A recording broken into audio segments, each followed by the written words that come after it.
Everyone, good morning তোমাদের সবাইকে and welcome back to my channel. তো কেমন আছো তোমরা সবাই? আশা করছি তোমরা সবাই খুব ভালো আছো, আমিও খুব ভালো আছি। তো আবারও একটা ব্যস্ততম দিনের ভিডিও নিয়ে চলে আসলাম তোমাদের সাথে শেয়ার করতে। তো আজকের দিনটা ছিল সোমবার। তো সকালে যেগুলো কাজ থাকে সেগুলো সেরে মাম্পুকে ঘুম থেকে তুলে ওকে খাইয়ে দাইয়ে স্নান করিয়ে স্কুলে পাঠিয়ে দিয়ে এখন আসলাম ঘর গোছাতে। তো তারপরে আবার সকালের ব্রেকফাস্ট আছে, রান্না আছে, স্নান পুজো আছে। তো আমাদের অঝোর শনিবারেই কেটে গেছে। শুক্র শনিবার তো দুদিন, মানে আমার ওপর থেকে যে কী ধকল গেছে তোমরা বিশ্বাস করবে না। শুক্রবারে আমি 15 বালতি কাপড় ছাদে একা একা দিয়ে আসছি, মানে যেটা হয় এতদিনের সব অঝোর সব জামা কাপড় পর্দা টর্দা ধোয়া টোয়া আমার ওই দুদিন খুব শরীরের ওপর দিয়ে ধকল গেছে, তাই আর কোনো ভিডিও দিইনি। আর আজকে হচ্ছে সকালবেলা করছিলাম ব্রেকফাস্টে ডিম টোস্ট।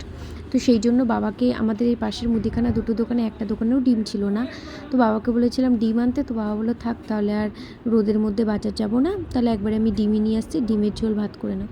তো ডিমের ঝোল আর কায়তা ভাজা করেছিলাম। তারপরে রান্নাবাড়ি সেরে ফটাফট স্নান করে পুজো দিয়ে নিলাম। তো দেখো আজকে ঠাকুরঘরটা কি সুন্দর লাগছে না? আর একটু চেঞ্জ করেছি ঠাকুরঘরটাতে যাতে স্পেস পায়। এত দিন পুজো দেওয়া হয়নি, সব আগের দিন পুচকুর পাপা এগুলো সব পরিষ্কার করেছে, অনেকক্ষণ টাইম লেগেছে। সব সিংহাসন ধোয়া টোয়া, থালা বাসন, ঠাকুরের এক বালতি, এই লাল বালতির কাপড় আজকে আমি ধুয়ে সব ছাদে মেলে দিয়ে এসেছি। ওই কারণে আর সিংহাসনে কাপড় পাতা হয়নি, কাল পেতে দেবো। তো তারপরে এখন বেরিয়ে যাচ্ছে মাপুকে আনতে। 1টা বেজে গেছে, এমনি লেট হয়ে গেছি। আর যা রোদ, মানে কি বলবো, আমি এই কারণে হেঁটে যাই না। স্কুলটা ওর খুবই কাছে আমার বাড়ি থেকে, বাট আমি হেঁটে যাই না, যা রোদ পড়েছে না। প্রথম ঠান্ডার কয়েকদিন আমি ওকে যাওয়ার সময় ওকে টোটো করেই নিয়ে যেতাম, কারণ রোডটা ক্রস করতে ভয় লাগে, প্রচণ্ড গাড়ি ঘোড়া যায়। তো আমি যখন একা আসি তখন আমি নিজেই হেঁটে হেঁটে আসি, বাট মাম্পুকে নিয়ে না আমি রোড ক্রস করার সাহসটা খুব কমই পাই। তো দেখো আমি ওকে নিয়ে চলেও আসলাম। ও ক্যামেরা দেখে আমি ওকে বলছি মাম্মা হাই বলো, ও আবার হাই বলছে। তো এখন বাড়ি গিয়ে ওকে খাইয়ে দাইয়ে, প্রথমে ওকে আগে হাত মুখ ধোয়াবো, ধুয়ে ওকে খাইয়ে দাইয়ে দিলাম। এখনও ঘুমোতে এসেছে, দুষ্টুমি করছে, ঘুমোতে চাইছে না। আমি বলছি এখানে ঘুমাও, খুব দুষ্টুমি করে, মানে ইদানিং। আগের মাম্পু আর এখনকার মাম্পুর মধ্যে আকাশ পাতাল ডিফারেন্স। এত দুষ্টুমি করে না, চোখের নিমিষে এক একটা করে কাজ করে দেয়। তবুও যাই হোক, মেয়ে আমার অনেকটা শান্ত আছে অ্যাটলিস্ট। মানে ওর মধ্যে এই জিনিসটা আমি নোটিস করেছি যে ও যে জিনিসটা নিয়ে খেলছে, মানে একটা বাজে কিছু করছে, ধরো জল নিয়ে খেলছে বা কিছু, আমি সেটা সরিয়ে দিলে সেটা দ্বিতীয়বার আর জেদ করে না যে ও ওটাই নেবে। কিছু বাচ্চা আছে না যে একটা জিনিস হাত থেকে নিয়ে নিলে সেটা যতই লুকিয়ে রাখো ওটা নেবে তো নেবেই। মাম্পুর ওই জিনিসটা নেই।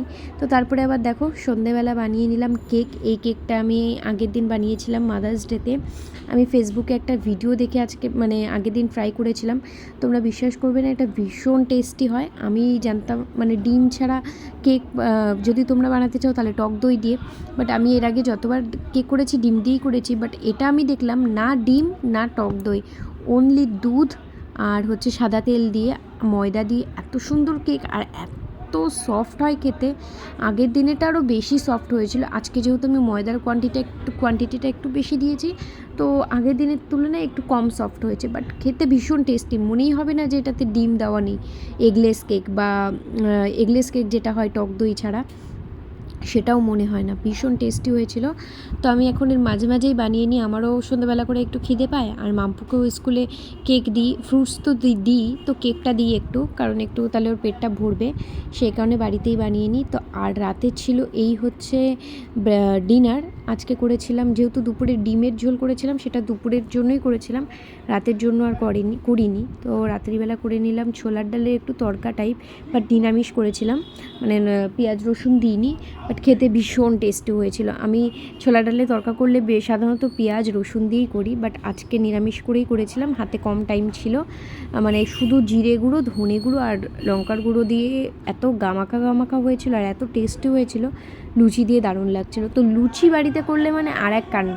মাম্পু কী বলছে, পুচকুর পাপা রেগে যায়, ও লুচি খেতেই পছন্দ করে না, বাট আমার খুব ভালো লাগে, সেই কারণে মাসে 1-2বার করি, বেশি করি না। তো তারপরে দেখো এখানে দুটো পার্সেল আনবক্সিং করতে চলে এসেছিলাম, হাতে কাছে কোনো চাকুই পাচ্ছিলাম না, তারপরে দাঁত দিয়েই ছিঁড়তে হলো। তো আমি ওয়েট করেছিলাম, আমি কদিন থেকেই কিছু মানে একসাথে অর্ডার দিয়েছিলাম, বাট একটা করে আসছিল। তো আমি হচ্ছে এই কাচের বটলগুলো আগেও দুটো নিয়েছি, আমি সকালবেলা করে ডেটক্স ডেটক্স ওয়াটার বানিয়ে রাখি, আমি খাই, বাবা খায়। তো আগের দুটো এসেছিলো, সেটাতে পুচকুর পাপার আর খাওয়া হচ্ছিল না, আমার আর বাবার জন্যই শুধু বানাচ্ছিলাম। তাই আরও দুটো অর্ডার দিয়ে নিলাম, একটা ওর পাপাকে দিয়ে দেবো, একটা বাবা খাবে, আর বাকি দুটো আমি সারাদিন বাড়িতে খেতে থাকবো। তো এগুলো সব আমি হচ্ছে এই ডেটক্স ওয়াটারটা আমি ফেসবুক থেকে দেখে করেছি। আর এই যে এই পার্সেলে আছে দুটো চিয়া সিডসের কৌটো।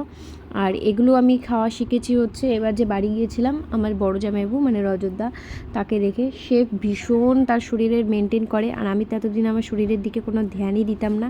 বাট এবার গিয়ে আমি একটু ওর থেকে ইন্সপায়ার্ড হলাম। আমারও মনে হলো যে না, শরীরে একটু ধ্যান দেওয়া দরকার, কারণ নিজে অসুস্থ হয়ে গেলে, নিজে বিছানায় পড়ে গেলে তখন কেউ দেখার মতো করার থাকবে না। আর আমাদের মেয়ে মানুষের শরীর হাজার অসুস্থ হলেও আমাদের সংসারের কাজ করতেই হবে, সেই জন্য। তো চলো আজকের মতো ব্লগটা এই পর্যন্তই, বাই বাই।